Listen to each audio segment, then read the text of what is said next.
Samantala, isinugod sa ospital ang 3 estudyante matapos babagsakan ng mga tipak ng semento mula sa isang condominium building dito po sa Quezon City. Nakatutok live si Sandra Aguinaldo. Sandra.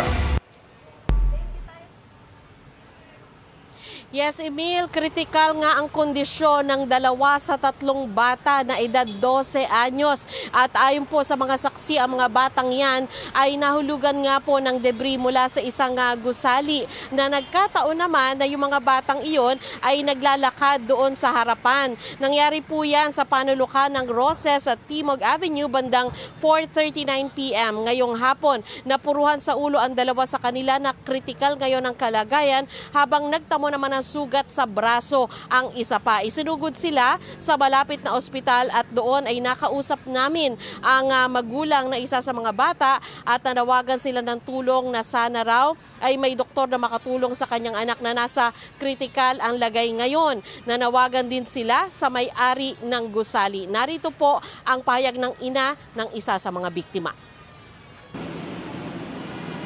Kailangan ko po sana ng magaling na doktor na makakatulong sa anak ko. Kasi po ayoko po mawalan ng pag-asa kasi humihinga pa siya, umiiyak pa nga siya eh.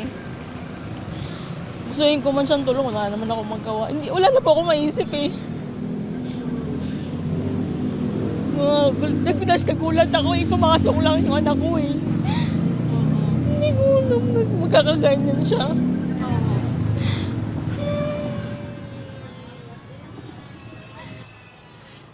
Sa ngayon, Emil, nananawagan nga po yung magulang na isa dyan sa mga bata at nakausap ko rin po maging yung lolo naman nung isa pang nasa critical na kondisyon at sila po ay nananawagan ng tulong. Gayon din, nananawagan po sila para doon naman sa pananagutan ng may-ari ng gusali. At Emil, sinubukan na rin natin na makakuha ng pahayag mula doon sa administrator pero sa ngayon ay wala pang makausap. Emil? Maraming salamat, Sandra Aguinaldo.